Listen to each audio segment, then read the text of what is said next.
Hello friends, எல்லோருக்கும் வணக்கம். Welcome to young investor channel. Markets பார்த்துருப்பீங்க, ஒரு பாசிட்டிவ் ட்ரெண்டில் தான் மூவ் ஆகிட்டு இருக்குது. பெருசாக பாசிட்டிவ் இல்லைனாலும் ஒரு பாசிட்டிவ் ட்ரெண்டில் மூவ் ஆகிட்டு இருக்குது.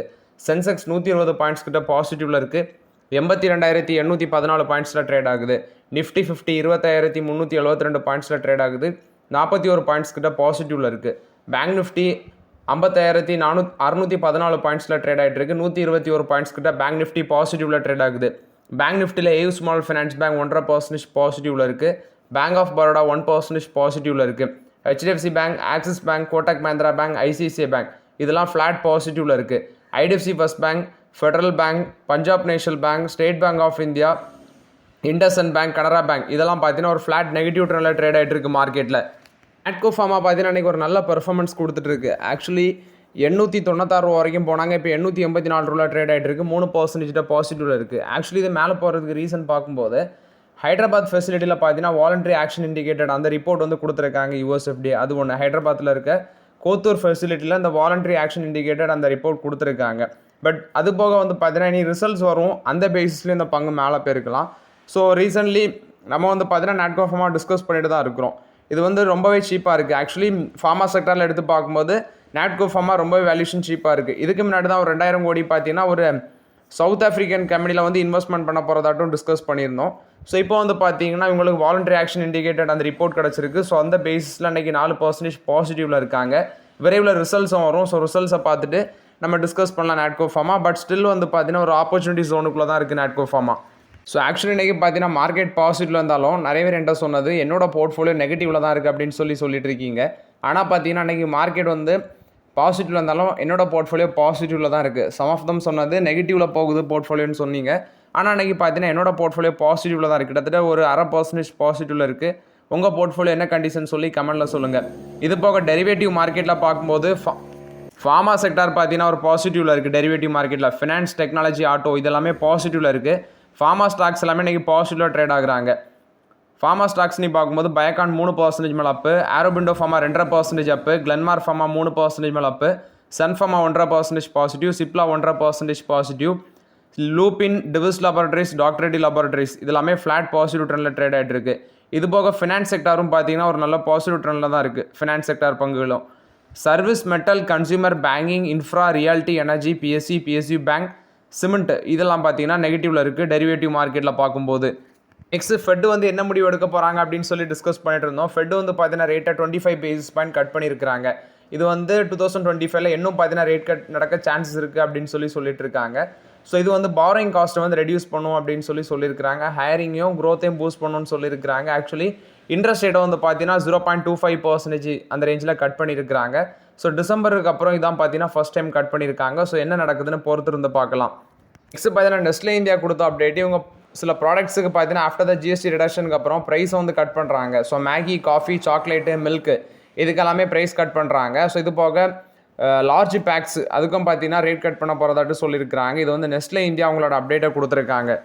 டிவிஎஸ் மோட்டார் கொடுத்த அப்டேட், இவங்க தான்சானியாவில் TVS King Deluxe plus CNG 3 வீலரை வந்து தான்சானியாவில் லான்ச் பண்ணியிருக்கிறாங்க. இது 33 டீலர்ஸ் 50 சர்வீஸ் சென்டர் மூலமாட்டி இதை அங்கே வந்து செல் பண்ணுவாங்கன்னு சொல்கிறாங்க. இது இல்லாமல் டிவிஎஸ் மோட்டார் இந்தியா ஒரு இவி ஸ்மார்ட் வாட்ச் இன்டிகிரேஷன் வந்து கொண்டு வந்திருக்காங்க. டிவிஎஸ் ஐக்யூப் எலக்ட்ரிக் ஸ்கூட்டர் அந்த செக்மெண்ட்டில் TVS iQube noise smart watch அப்படிங்கிறத பார்த்தீங்கன்னா கொண்டு வந்திருக்காங்க. இதோட ப்ரைஸ் பார்க்கும்போது 2,999 இருக்குது. இது டிவிஎஸ் மோட்டார் கொடுத்த அப்டேட்டு. ஐடிஎஃப்சி ஃபர்ஸ்ட் பேங்கில் வந்து அப்டேட்டு. ஐடிஎஃப்சி ஃபர்ஸ்ட் பேங்க் வந்து ஸ்ரீபாட் சென்டே இவரும் வந்து பார்த்தீங்கன்னா சீஃப் மார்க்கெட்டிங் ஆஃபீஸராட்டே எக்ஸ்பேண்ட் பண்ணுறதாட்டு சொல்லியிருக்கிறாங்க. ஆக்சுவலி டிவி நாராயணன் வந்து இது எக்ஸிட் பண்ணிட்டு போனதுனால இப்போ இவரை வந்து பார்த்தீங்கன்னா அந்த பொசிஷனுக்கு கொண்டு வந்திருக்கதாட்டு சொல்லியிருக்காங்க. அந்த ஷெண்டே அப்படிங்கிறவரை இவர் கிட்டத்தட்ட பார்த்தீங்கன்னா 7.5 இயர்ஸ்க்கு மேலே வந்து இந்த பேங்கை பிராண்டிங் பண்ணுறது, கம்யூனிகேஷன், கஸ்டமர் என்கேஜ்மெண்ட் ஸ்ட்ராட்டஜிஸ் இதில் எல்லாமே இவருக்கு எக்ஸ்பீரியன்ஸ் இருக்குன்னு சொல்கிறாங்க. Marketing, communication, strategy, business excellence, leadership rolls இதில் எல்லாமே அவருக்கு எக்ஸ்பீரியன்ஸ் இருக்க பேசிஸில் இப்போ சீஃப் மார்க்கெட்டிங் ஆஃபீஸராக அப்பாயின்ட் பண்ணியிருக்காங்க ஐடிஎஃப்சி ஃபர்ஸ்ட் பேங்கில். இது ஐடிஎஃப்சி ஃபர்ஸ்ட் பேங்கை பொறுத்த வரைக்கும் அப்டேட்டு. ஆரோபிண்டோ ஃபார்மாவில் வந்து அப்டேட்டு, இவங்க மலேசியாவில் ஒரு சப்சிடரியை வந்து செட் பண்ணியிருக்கிறாங்க. இவங்களோட பிஸ்னஸை மலேசியாவில் எக்ஸ்பேண்ட் பண்ணுறதுக்கு ஆரோபிண்டோ ஃபார்மா வந்து அவங்க ஒரு சப்சிடரியை பார்த்தீங்கன்னா செட்டப் பண்ணியிருக்கிறாங்க. ஹேவல்ஸ் இந்தியாவில் வந்து update Rajasthan state industrial development and investment corporation அவங்க வந்து அப்ரூவல் கொடுத்துருக்காங்க. ஸோ இவங்களோட ஆல்வார் பிளானில் வந்து அடிஷ்னல் ஆட்டு வந்து பார்த்தீங்கன்னா லேண்ட் வந்து அலாட் பண்ணியிருக்காங்க மேனுஃபேக்சரிங் கெப்பாசிட்டி எக்ஸ்பேன்ஷன் பண்ணுறதுக்கு. இது வந்து பார்த்தீங்கன்னா ஹேவல்ஸ் இந்தியாவை பொறுத்த வரைக்கும் ஒரு பாசிட்டிவ் அப்டேட்டு. என்டிபிசி பார்த்தீங்கன்னா ராஜஸ்தான் ராஜ்ய வித்யுட் உட்படம் நிகம் லிமிடெட் அவங்கள்ட்ட வந்து பார்த்தீங்கன்னா 50:50 அந்த பேஸில் ஜாயின் வெஞ்சர் போட்டு சப்பாரா தெர்மல் பவர் பிளான்ட் வந்து பார்த்தீங்கன்னா அந்த ப்ராஜெக்ட் எடுத்து ரன் பண்ணிட்டு இருந்தாங்க. இப்போ என்ன சொல்கிறாங்கன்னா என்டிபிசி இதில் வந்து நாங்கள் 49% ஸ்டேக் வந்து ஓன் பண்ணுறதுக்கு அக்ரி பண்ணியிருக்கோம். ஆனால் எங்களுக்கு மேனேஜ்மெண்ட் கண்ட்ரோல் வேணும் அப்படின்னு சொல்லி என்டிபிசி தரப்பில் வந்து பார்த்தீங்கன்னா அப்டேட் கொடுத்துருக்காங்க. 50:50 தான் சைன் பண்ணாங்க. இப்போ அதை வந்து 49% குறைச்சாலும் அவங்க சொல்கிறது எங்களுக்கு பார்த்தீங்கன்னா மேனேஜ்மெண்ட் கண்ட்ரோல் வேணும். இந்த பவர் பிளான்ட்டோட தெர்மல் பவர் பிளான்ட்டோட வேல்யூ 2320 மெகாவாட்டு. 51% அவங்க ராஜஸ்தான் அந்த பவர் கார்பரேஷன் ஓன் பண்ணுவாங்க. ரிமைனிங் 49% வந்து என்டிபிசி ஓன் பண்ணதாட்டு சொல்லியிருக்காங்க. இது வந்து என்டிபிசி கொடுத்த அப்டேட்டு. ஐஃபோனில் வந்து அப்டேட்டு. ஸோ அந்த ஐஃபோன் வந்து பார்த்தீங்கன்னா இந்தியாவிலேருந்து யூஎஸ்க்கு ஷிப்மெண்ட் ஆகிறது கிட்டத்தட்ட 23,112 கோடி.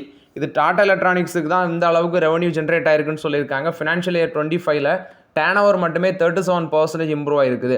ஸோ டாடா குரூப் கம்பெனியோட டேர்ன் ஓவர் 23,112 கோடி. ஆனால் இது வந்து சைனாவை பார்த்தீங்கன்னா யூஎஸ் வந்து ரொம்பவே சார்ந்திருந்தாங்க முன்னாடி. இப்போ அந்த ரிலையன்ஸ் ரொம்பவே கம்மியாக இருக்குது அப்படின்னு சொல்லியிருக்கிறாங்க. டாடா எலக்ட்ரானிக்ஸ் அதிக அளவில் ஷிப்மெண்ட் பண்ணது பார்த்தீங்கன்னா ஃபஸ்ட்டு யூஎஸ் தான். செகண்ட் இருக்கிறது வந்து அயர்லாண்டு. அவங்க 14,255 கோடிக்கு அங்கே ஷிப்மெண்ட் பண்ணியிருக்கிறாங்க இந்தியாவிலேருந்து அயர்லாண்டுக்கு. அது வந்து 23% ஆஃப் த ரெவன்யூ வந்து கான்ட்ரிபியூட் பண்ணியிருக்கு. தைவானுக்கு 15%, டொமஸ்டிக் சேல்ஸ் வந்து ஒரு 20% கான்ட்ரிபியூட் பண்ணியிருக்கதாட்டு சொல்லியிருக்காங்க. இது வந்து டாடா எலக்ட்ரானிக்ஸுக்கு ஒரு பாசிட்டிவ் அப்டேட். அதாவது இந்த ஐஃபோன் பிஸ்னஸ் சம்மந்தமாட்டு ஆப்பிளும் இவங்க டாடா எலக்ட்ரானிக்ஸும் ஜாயின் வெஞ்சர் அதாவது பார்ட்னர்ஷிப் பேசிஸில் பிஸ்னஸ் பண்ணி இந்த அளவு பார்த்தீங்கன்னா ரெவன்யூ ஜென்ரேட் பண்ணியிருக்காங்க. இப்போ வந்து டாடா கேபிட்டல் ஐபிஓ இன்னொரு டைம் ஆஃப் பீரியடில் டாடா எலக்ட்ரானிக்ஸும் பார்த்தீங்கன்னா ஐபிஓ வர சான்சஸ் இருக்குது போல தெரியுது. நெக்ஸ்ட் பார்த்தீங்கன்னா இண்டஸ்இண்ட் பேங்கோட சிஇஓ எக்ஸ்-சிஇஓ இருந்த சுமந்த் கத்பாலியா அவருக்கு அது போக வந்து பார்த்தீங்கன்னா டெபுட்டி சிஇஓ இருந்த அருண் குரானா இவங்களுக்கு எல்லாமே எக்கனாமிக் அஃபென்ஸ் விங் வந்து சம்மன் இஷ்யூ பண்ணியிருக்கிறாங்க. அந்த அக்கௌண்டிங் லேப்ஸஸ் இஷ்யூ சம்மந்தமாட்டு கிட்டத்தட்ட 1960 கோடி ஒர்த் ஆஃப் அக்கௌண்டிங் லேப்ஸஸ் அது சம்மந்தமாட்டு பார்த்தீங்கன்னா இப்போ எக்கனாமிக் அஃபென்ஸ் விங் வந்து இவங்களுக்கு சம்மன் அனுப்பியிருக்கதாட்டு சொல்லியிருக்காங்க. அது எல்லாமே இன்சைடர் ட்ரேடிங்கில் ஈடுபட்டாங்க அப்படின்னு சொல்லி தான் அலிகேஷன். ஸோ என்ன நடக்குதுன்னு பொறுத்திருந்து பார்க்கலாம். இவங்களை வந்து இப்போ இங்கேருந்து நீக்கிட்டாங்க. இண்டஸ்இண்ட் பேங்க்கில் அவங்க ஸ்டெப் டவுன் ஆகி போயிட்டாங்க. இப்போ வேறு எம்டிஎன் சிஓ அப்பாயிண்ட் பண்ணியாச்சு. ஸோ இது வந்து இண்டஸ்இண்ட் பேங்க்கில் வந்து அப்டேட்டு. பிஎன் கேஜில் ஜுவல்லர்ஸில் வந்து அப்டேட்டு 5,441 கோடி ஒர்த் ஆஃப் ஷேர்ஸ் வந்து இப்போ லாக்இன் பீரியட் முடிஞ்சு வந்து பார்த்தீங்கன்னா இப்போ ட்ரேடிங்கு வந்திருக்குன்னு சொல்லியிருக்காங்க மார்க்கெட்டில். இது வந்து பிஎன் கேஜில் ஜுவல்லர்ஸை பொறுத்த வரைக்கும் அப்டேட்டு. டெஸ்லா குரூப்பும் எஸ்ஆர்ஏஎம் எம்ஆர்ஏஎம் இந்த குரூப் எல்லாமே இந்த 2 குரூப்பும் சேர்ந்து $1 பில்லியன் அளவுக்கு ஒரு அக்ரிமெண்ட் போட்டிருக்காங்க. இந்தியாவில் பேட்டரி ஃபெசிலிட்டி ஜிகா ஃபேக்ட்ரி வந்து அதாவது ஜிகா ஃபேக்ட்ரிஸ் இந்தியாவில் செட்டப் பண்ண போகிறதாட்டு சொல்லியிருக்காங்க. இது போக ஒரு 15 கண்ட்ரீஸ்லையும் செட்டப் பண்ண இருக்கிறதாட்டு சொல்லியிருக்கிறாங்க. இதுக்கு வந்து அப்ரூவலுக்காண்டி வெயிட் பண்ணிட்டு இருக்கிறாங்க. டெஸ்லா கூட சேர்ந்து தான் இந்த எஸ்ஆர்ஏஎம் எம்ஆர்ஏஎம் இந்த குரூப்பை வந்து பார்த்தீங்கன்னா அந்த பேட்டரி சிஸ்டத்தை வந்து எலக்ட்ரிக் வெஹிக்கிள் பேட்டரி ஃபெசிலிட்டி இந்தியாவில் போட போகிறதாட்டு சொல்லியிருக்காங்க $1 பில்லியன் இன்வெஸ்ட்மெண்ட்டில். இது போக US, Malaysia, Oman, Brazil, UAE, Cambodia இங்கெல்லாம் பார்த்தீங்கன்னா நாங்கள் இன்வெஸ்ட்மெண்ட் பண்ணுவோன்னு சொல்லியிருக்கிறாங்க. இது வந்து டெஸ்லா குரூப் எஸ்ஆர்ஏஎம் எம்ஆர்ஏஎம்மை பொறுத்த வரைக்கும் அப்டேட்டு. ஆவாஸ் ஃபினான்ஷியர் நான் கன்வெர்ட்டிபிள் டிபெஞ்சர்ஸ் மூலமாட்டு 8,500 கோடி வந்து பார்த்தீங்கன்னா இஷ்யூ பண்ண இருக்கிறாங்க. ஸோ அந்த இஷ்யூக்கு நான் கன்வெர்ட்டிபிள் என்சிடி மூலமாக தான் இஷ்யூ பண்ண இருக்கிறாங்க 8,500 கோடி. அதுக்கு ஷேர் ஹோல்டர்ஷிப் அப்ரூவல் கொடுத்துருக்கதாட்டு சொல்லியிருக்கிறாங்க. மேரிகோல இன்கம் டேக்ஸ் டிபார்ட்மெண்ட் வந்து பார்த்தீங்கன்னா வெனஸ்டே வந்து ஒரு சர்வே ஆக்ஷன் எடுத்திருக்காங்க. ஸோ இப்போ அதில் வந்து ப்ரொசீஜிங்ஸ் வந்து அண்டர்வேல இருக்குது, அதாவது நடைமுறையில் இருக்குதுன்னு சொல்லியிருக்காங்க. ஃபுல் கோஆப்ரேஷன் வந்து நாங்கள் அந்த இன்கம் டேக்ஸ் அஃபிஷியல்ஸுக்கு வந்து ப்ரொவைட் பண்ணியிருக்கதாட்டு சொல்லியிருக்கிறாங்க. இது வந்து மேரிகோவில் வந்து அப்டேட்டு. ஜொமேட்டோவும் மேக் மை ட்ரிப்பும் பார்ட்னர்ஷிப்பில் வராங்க. ஸோ எதுக்குன்னு பார்க்கும்போது ஆன் ட்ரெயின் ஃபுட் டெலிவரிக்கு கிட்டத்தட்ட 90,000 பேசஞ்சர் வந்து பார்த்தீங்கன்னா இந்தியன் ரயில்வே கேட்டரிங் சர்வீஸை ஃபினான்ஷியல் 24-25 யூஸ் பண்ணிட்டு இருக்காங்க. இது 66% இயர்-ஆன்-இயர் பேசிஸில் க்ரோத் ஆகுது. ஸோ மேக் மை ட்ரிப்பில் வந்து பார்த்தீங்கன்னா அந்த ட்ரெயின் டிக்கெட்ஸ் எல்லாமே புக் பண்ணுவாங்க. இப்போ இவங்க கூட பார்ட்னர்ஷிப்பில் வரும்போது இந்த ஆர்டர் ஃபுட்டு அவங்களோட ஜேர்னிக்கு அதாவது ஃபுட்டு வந்து ஆர்டர் பண்ணுறது அவங்க ஜேர்னி போகும்போது யூஸ்ஃபுல்லாக இருக்கும் அப்படிங்கிற பேசிஸில் தான் அந்த 2 கம்பெனியுமே பார்ட்னர்ஷிப் போட்டிருக்கதாட்டு சொல்லியிருக்கிறாங்க. சன்ஃபார்மா வந்து சிட்டி வந்து அப்கிரேட் பண்ணியிருக்காங்க. இப்போ கரண்ட் லெவல் வந்து 35% மேலே போகும் அப்படின்னு சொல்கிறாங்க. 2,180 ரூபா டார்கெட் ப்ரைஸ் சொல்லியிருக்கிறாங்க. ஃபினான்ஷியல் 30ல் இனோவேஷன்ஸ் ரெவன்யூ மட்டுமே $3.2 பில்லியன் அளவுக்கு இருக்கும் அப்படின்னு சொல்லி அப்டேட் கொடுத்துருக்காங்க. இதுக்கு முன்னாடி போஃபா வந்து அண்டர் பெர்ஃபார்ம் ரேட்டிங் கொடுத்துருந்தாங்க டவுன்கிரேட் பண்ணி. இப்போ வந்து பார்த்தீங்கன்னா சன்ஃபார்மாவுக்கு சிட்டி பை ரேட்டிங் கொடுத்துருக்கதாட்டு சொல்லியிருக்காங்க. இது சன்ஃபார்மாவில் வந்து update. Next UPS avenue super மார்க்கெட்டுக்கு டார்கெட் ப்ரைஸ் சொல்லியிருக்கிறாங்க. பை ரேட்டிங் 5600 வரைக்கும் போகும். முன்னாடி சொன்னது 5050 இப்போ 5600 வரைக்கும் போகும். 20% மேலே போக சான்ஸ் இருக்குது அப்படின்னு சொல்லியிருக்காங்க அவென்யூ சூப்பர் மார்ட்டுக்கு. பூனாவாலா ஃபின்கார்ப் ஆக்சுவலி இன்றைக்கி 12% மேலே போச்சு. 50 ஹை எதுக்குன்னு பார்க்கும்போது இவங்க ஒரு 1500 கோடி வந்து பார்த்தீங்கன்னா ப்ரொமோட்டர் வந்து ஃபண்ட் இன்ஃபியூஷன் பண்ணதை கம்ப்ளீட் பண்ணியிருக்கிறாங்க. ஸ்டேக் வந்து இப்போது 62.43லேருந்து 63.97% இம்ப்ரூவ் ஆயிருக்கு. சொந்த பேசிஸில் இன்றைக்கி பங்கு 13% பார்த்தீங்கன்னா மேலே ட்ரேட் ஆகிட்டு இருக்கு. 2022 டிசம்பரில் தான் ஒரு சிங்கிள் டே கெயின் இருந்துச்சு. இப்போ அதை கம்பேர் பண்ணும்போது பார்த்தீங்கன்னா ஒரு 13% சிங்கிள் டே கெயினில் அதிகமாக ட்ரேட் ஆகிட்டு இருக்கு. இது பூனாவாலா ஃபின்கார்ப்பை பொறுத்த வரைக்கும் அப்டேட்டு. நெக்ஸ்ட் டிக்சன் டெக்னாலஜிஸில் வந்து அப்டேட்டு. இவங்க 51% மெஜாரிட்டி ஸ்டேக் வந்து குன்ஷான் கியூடெக் மைக்ரோ எலக்ட்ரானிக்ஸ் அதில் வந்து அக்யூசியேஷன் பண்ண போகிறதாட்டு சொல்லியிருக்கிறாங்க. 2 ஸ்டேஜஸில் அக்யூசியேஷன் பண்ணுறாங்க. 552 கோடிக்கு பார்த்தீங்கன்னா அக்யூசியேஷன் பண்ண போகிறதாட்டு சொல்லியிருக்காங்க. இது வந்து டிக்சன் டெக்னாலஜிஸ் கொடுத்த அப்டேட்டு. ஹியூண்டாய் மோட்டார் அந்த ஷேர் வந்து இன்றைக்கி நல்லா பாசிட்டிவ் ட்ரெண்டில் ட்ரேட் ஆகிட்டு இருக்கு. 2704 ட்ரேட் ஆகிட்டு இருக்கு. ஆக்சுவலி இவங்க 3 இயர் வேஜ் செட்டில்மெண்ட் பேக்ட் வந்து பார்ட்னர்ஷிப் வந்து யூனியன் கூட போட்டிருக்காங்க. கிட்டத்தட்ட 31,000 per மந்த் வந்து பார்த்தீங்கன்னா சேலரி இன்க்ரீஸ் ஆகும். அது வந்து 3 இயர் பீரியடு. இப்போ ஃபஸ்ட்டு இதில் 55%, அடுத்ததில் 25%, அடுத்து 20% அந்த ரேஷியோவில் போட்டிருக்காங்க. இது போக எம்ப்ளாயிஸுக்கு health coverage, wellness programme benefits எல்லாமே இருக்குது.